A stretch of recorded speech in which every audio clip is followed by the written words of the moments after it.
Oh, disclaimer is starting. The description says this is a channel about bad shit DIY, and every infantile fuckwit is requested to drag his ass away from the screen. It's clearly posted, do not watch the fucking video. No, they watch it anyways. Get their brains all fucked up and then come back for more.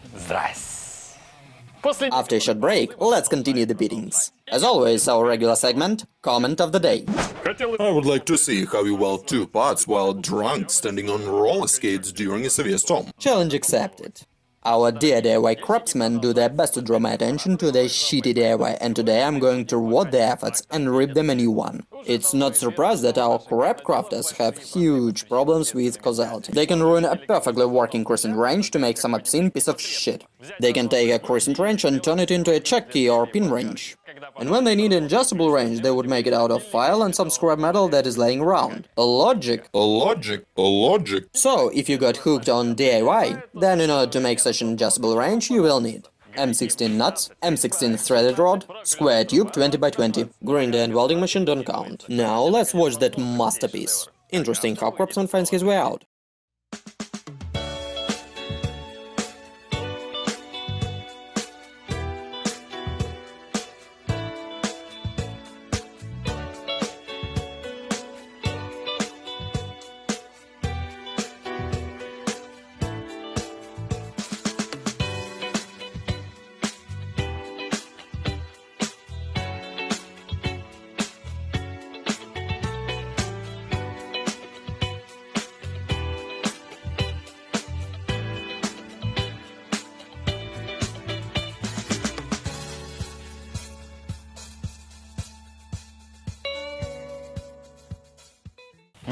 I'm regularly criticized for nitpicking about some contraptions that function quite well. But let me pick at this device a little bit.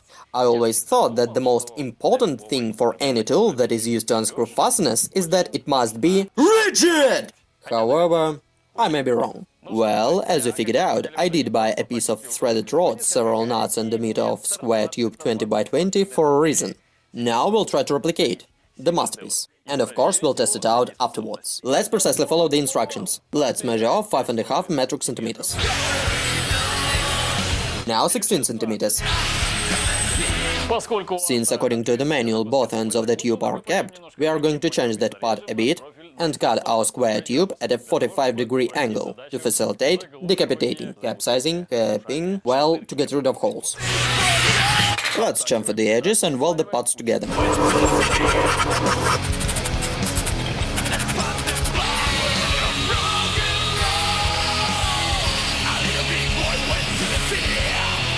According to the manual, nuts must be positioned at random spots before welding. So, let's try to replicate that achievement. You'd better weld it onto your dick to stop you from procreating.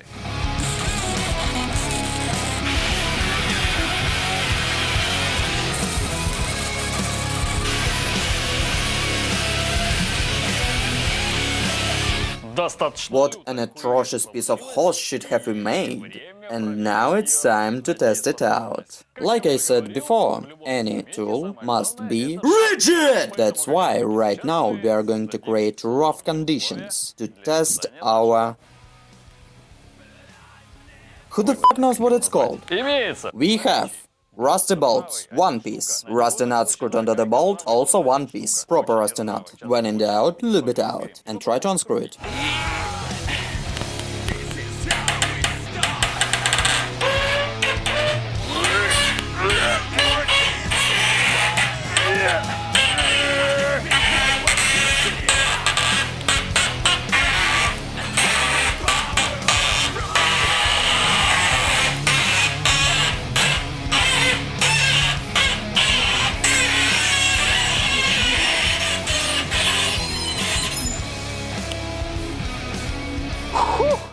I have to admit, I'm a bit exhausted. These are not easy test conditions. And the most important thing I was curious about was, would the square tube deform?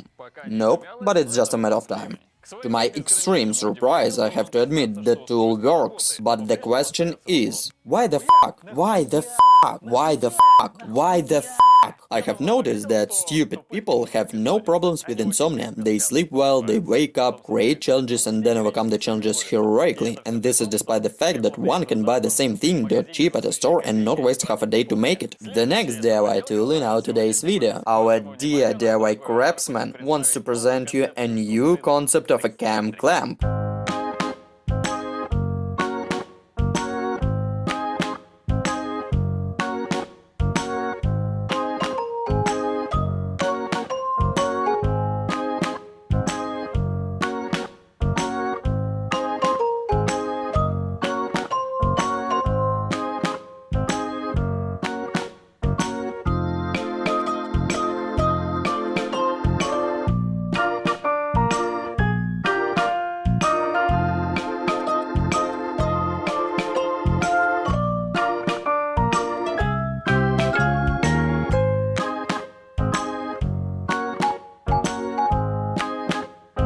I have noticed that all pathetic DIY inventors like to jerk their inventions as hard as possible to show how functional they are, but this is not the case here. Look at this, I'm pulling as hard as I can, but it doesn't move. What a clamp, I invented it, I did it, because I can.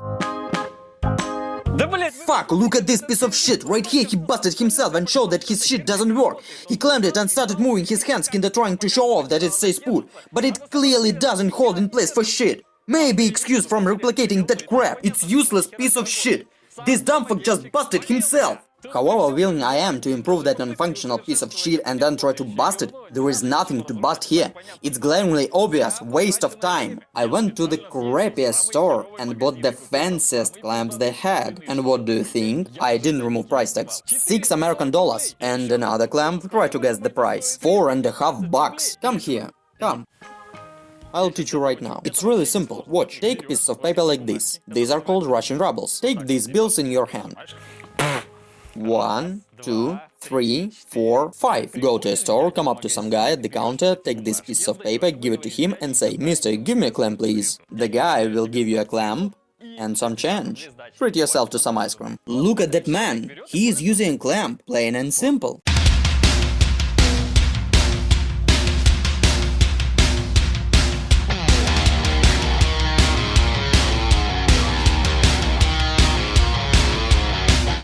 Fuck! Not to do! You were supposed to fight evil, not join them! Fuck it. The next video, even more fucked up version of a clamp. Made out of brake pads. Brake pads! Fuck! Hi everyone! Today we are going to make a DIY tool using old brake pads. You look like a healthy man. Why the fuck are you making a fool of yourself?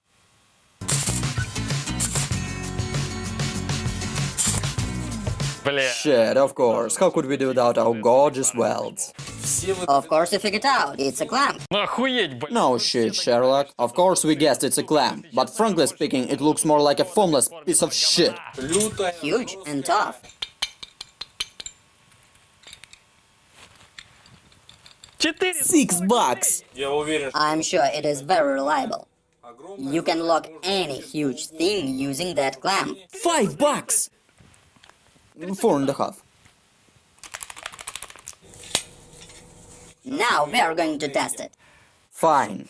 Let's suppose you don't have a store nearby, okay. Where did you get a welding machine, How are you getting power? Where did angle grinder come from? Tell me, what kind of crazy-ass circumstances you should be in to make that shit reasonable to do? Explain to me. How high should I be to understand it? No one says it doesn't work. No one at all. It works pretty well. The only point of that clamp is to remind yourself what kind of worthless, incompetent and useless piece of shit you are, if you can't even buy the shittiest, most basic tool. Following that logic, why not make a clamp out of a wheel from a huge semi-truck? Why not? I don't want to hurt that man's feelings. But in my humble opinion, man, you can do better. Frankly speaking, I also make some tools using means at hand, but I do my best to ensure that no one would ever see that tool, because I would be ashamed. The next and the last DIY tool in our today's video. To date, I have received this video a gazillion times. In fact, most of DIY craftsmen demonstrate their disturbing deep affection to motorcycle sprockets and inventing a bicycle with them. But this DIY tool should be given credit, because for the first time in a while, a DIY tool hasn't caused any nausea. And I'd like to bring to your attention the fact that the Craftsman has done pretty good job.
Motorcycle sprockets are made of metal that's characterized by high level of strength, unless they're made of aluminum. In addition, this device is quite authentic and functional. Yes, the choice of thread is not the best. The Craftsman uses V-thread when buttressed thread should have been used, but nevertheless, that tool will work for quite some time, unlike all the shit that you have already seen in the previous videos and at the beginning of this one. I would also like to say that art shouldn't be confused with the scrap metal. That is the reason why you will never see me berating any DIY made by Loy Yegorov. Don't confuse art with piece per job. The bearing puller is quite functional. Yes, in some cases you can't use it, but it is a highly specialized tool. If you need to pull out something deep inside, then use other bearing pullers. And it's better to buy it at a store. For some tasks, use 2-arm bearing pullers. For other tasks, use 3-arm bearing pullers. For particularly hard-to-reach places, use internal bearing pullers, 2-arm and 3-arm. For particularly complicated cases, use internal bearing pullers with slide hammer. For incredibly complicated cases, there are collet bearing pullers to pull bearing out of blind hole. Apart from that, there are lots of highly specialized bearing pullers that are designed to perform only one task and to pull out bearings from certain components. After all, the purpose of the video and the channel in general is not just about pissing on DIY idiots that try to impose their delusional thinking on you, but also to put young people on the right track. Send us your shitty DIY in comments section under this video and we will test whether it is a crap or not. See you in the next videos.